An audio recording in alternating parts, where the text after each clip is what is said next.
دو جملے جناب علی اکبر علیہ السلام سے متعلق. جیسے جناب عباس جناب امیر المؤمنین کی شبیہ تھے،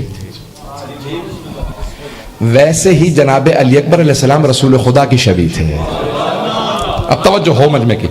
آپ نے سن رکھا ہے نا کہ امام حسین نے کہا، حتیٰ شیعہ سنی دونوں مورخین نے لکھا ہے یہ جملہ کہ امام حسین نے ہاتھوں کو بلند کر کے کہا کہ اللہم اشہد، پروردگارہ گواہ رہنا، میں نے اس نوجوان کو بھیجا ہے جو تیرے نبی کا سب سے زیادہ شبیہ ہے، اشبہ الناس برسولک، سب سے زیادہ مشابہ. اب کس کس چیز میں؟ شکل و صورت میں، سیرت میں، کردار میں، رفتار میں، گفتار میں. مجمع کی توجہ ہو، جملے کو ضائع نہ ہونے دیجیے گا. عزیزان گرامی، اگر جناب علی اکبر علیہ السلام کی صورت پیغمبر جیسی تھی تو اس میں ان کا کمال نہیں ہے، یہ خالق کا کمال ہے کہ اسے امام حسین سے اتنی محبت تھی کہ کہا میں اپنے نبی کی شبیہ تجھے دوں گا. توجہ، یہ اللہ کا کمال ہے کہ اس نے اپنے حبیب جیسا ایک اور بنایا. لیکن کمال جناب علی اکبر کا یہ ہے کہ امام حسین کہہ رہے ہیں آپ کا کردار بھی پیغمبر جیسا. صورت جناب علی اکبر نے نہیں بنائی تھی، اللہ نے ان کی صورت بنائی تھی، لیکن کردار تو ان کا اپنا تھا. پتہ نہیں توجہ ہے یا نہیں؟ کتنا بلند کردار ہے کہ عصمت کبریٰ کی زبان امام حسین کہنے پہ مجبور ہوں کہ پروردگارہ تو گواہ ہے، تیرے نبی سے سب سے زیادہ مشابہ ہے اپنے کردار میں. اب علم میں، فضل میں، شجاعت میں، ہر چیز میں کمالات پہ ہیں، خوبصورت بھی بہت ہے. ایک یہودی نے خواب میں دیکھا، بہت زیادہ منتیں مانگ رہا تھا، پروردگارہ میں بہت پریشان ہوں، بچہ بیمار تھا، شفا مل جائے. تو اچانک اس نے ایک مرتبہ خواب دیکھا کہ کوئی خواب میں بزرگ ہستی آئے. فوراً سوال کیا، آپ حضرت موسیٰ ہیں؟ کہا نہیں. کہا حضرت داؤد ہیں؟ کہا نہیں. کہا پھر کون ہے؟ کہا میں محمد مصطفیٰ. کہا تو نے اتنی دعائیں مانگی ہیں، خالق نے کہا کہ اس کی سن لے. کہا تجھے میں بشارت دینے آیا ہوں، تیری دعا قبول ہوگی، مدینے چلا جا، میرا نواسہ حسین مدینے میں ہے. کون تھا؟ یہودی، مسلمان نہیں تھا، یہودی. خواب دیکھا، اٹھا، کہا نہیں میں نے جو خواب میں دیکھا اتنا وجیہ، اتنا پرجلال، ہیبت، نور، میں مدینہ ضرور جاؤں گا. آیا، پوچھا، کہا یہاں کوئی حسین ابن علی ہے؟ کہا ہاں ہے. کہا وہ سامنے ان کا گھر ہے مسجد کے ساتھ.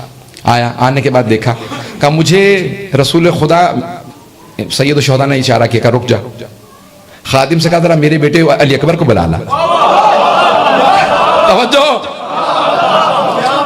اس نے کہا رک جا، اسے بولنے نہیں دیا. کہا ذرا میرے بیٹے علی اکبر کو بلا لا. جیسے ہی جناب علی اکبر کو بلا کے لے کے آیا خادم کہ آپ کے بابا نے بلایا. آئے، جب آئے تو وہ یہودی کھڑا ہو گیا. کہا کہ یہ کون ہے؟ کہا ہے نہیں شبیہ میرے جد رسول خدا کے. کہا کہ میں تعجب کرتا ہوں، جس کو خواب میں دیکھا تھا وہ بزرگ تھے، یہ جوان شکل وہی ہے. وہ بزرگ تھے، یہ جوان ہے کون؟ کہا وہ میرے نانا تھے، یہ میرا بیٹا ہے. اب وہ رونے لگا. کہا خواب میرا سچا ہے، میں آپ پہ ایمان لے کے آیا. کہا کہ جا علی اکبر. عزیزان گرامی، تفصیل کا وقت نہیں ہے. کون ہے جناب علی اکبر؟ مورخین نے لکھا ہے اتنے سخی تھے، عربوں میں اگر کوئی چاہتا تھا نا کہ گھر میں کوئی کھانے کے لیے آئے تو اپنے صحن میں کچھ آگ جلا دیتے تھے. آگ جلا دیتے تھے کہ کوئی بھی آئے دستک دے، کھانا مانگ لے. جناب یہ مہمان جو مسافر ہوتا تھا وہ دستک دیتا تھا، کھانا مانگ لیتا. جناب علی اکبر 24 گھنٹے آگ جلائے رکھتے تھے، جو جب چاہے در پہ آ جائے. اللہ نے کہا علی اکبر آپ نے میری دین کی خاطر سخاوت کا اظہار کیا، قیامت تک آپ کا حرم اتنا بلند ہوگا کہ قیامت تک آپ کے نام پہ دنیا کھلائے گی.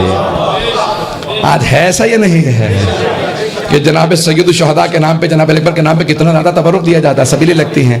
اور جب بھی امام حسین کو واسطہ دینا ہوتا ہے تو جناب علی اکبر کا واسطہ دیا جاتا ہے. ایسا ہے یا نہیں ہے کہ علماء نے اختلاف ہوا کہ بھئی کچھ کہتے تھے جناب عباس سے زیادہ محبت تھی، کچھ کہتے تھے نہیں جناب علی اکبر علیہ السلام سے زیادہ محبت تھی. تو کہا کہ ٹھیک ہے، امام زمانہ کی بارگاہ میں عرضی لکھ دیتے ہیں کیونکہ آج شب ہے امام کی. آخری جملہ سن لیجیے. عرضی لکھی اے صاحب الزمان اتنا بتائیں سید الشہداء کو زیادہ محبت کس سے تھی؟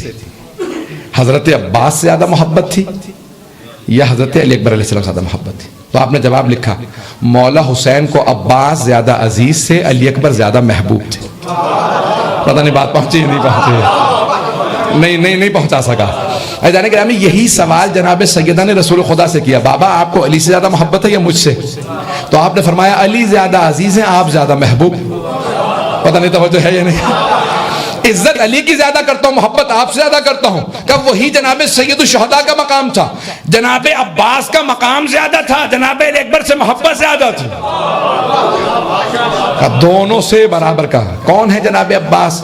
شب عاشور ایک مرتبہ جا کے مظاہرہ کرتے ہیں اور واپس آتے ہیں. کہا علی اکبر میں نے تمام دشمنان حسین کا ایک جائزہ لیا. آخری جملہ پیش کر رہا ہوں. اور جائزہ لینے کے بعد اے علی اکبر میں نے ساری فوج کو 4 حصوں میں تقسیم کر لیا, 4 برابر کے حصوں میں. اے علی اکبر آدھی فوج سے میں اکیلا لڑوں گا. کون کہہ رہے ہیں؟ حضرت عباس. کیوں؟ سے بسالار ہے نا. اب منصوبہ کسے بتاتے ہیں؟ جو سب سے قریب ہو. علی اکبر میں نے فوج کو 4 حصوں میں تقسیم کیا, آدھی فوج سے میں اکیلا مقابلہ کروں گا. وہ جو آدھی فوج ہے اس کے بھی 2 حصے ہیں. ایک حصے سے علی اکبر آپ مقابلہ کیجئے گا, ایک حصے سے سارے اصحاب مقابلہ کریں گے. اے علی اکبر جو میرے مقابلے میں آدھی فوج آئے گی میں جلدی سے انہیں قتل کر کے آپ کی مدد کے لیے آ جاؤں گا. جو میرے مقابلے میں آدھی فوج آئے گی اسے جلدی سے قتل کر کے میں آپ کی مدد کے لیے آ جاؤں گا. جو آپ کے مقابلے میں ہوں گے ہم دونوں انہیں قتل کر کے اصحاب کی مدد کے لیے جائیں گے. اے علی اکبر ہم کل مولا حسین کو زحمت نہیں دیں گے. یہ ہے جناب عباس علیہ السلام اور جناب علی اکبر کا مقام.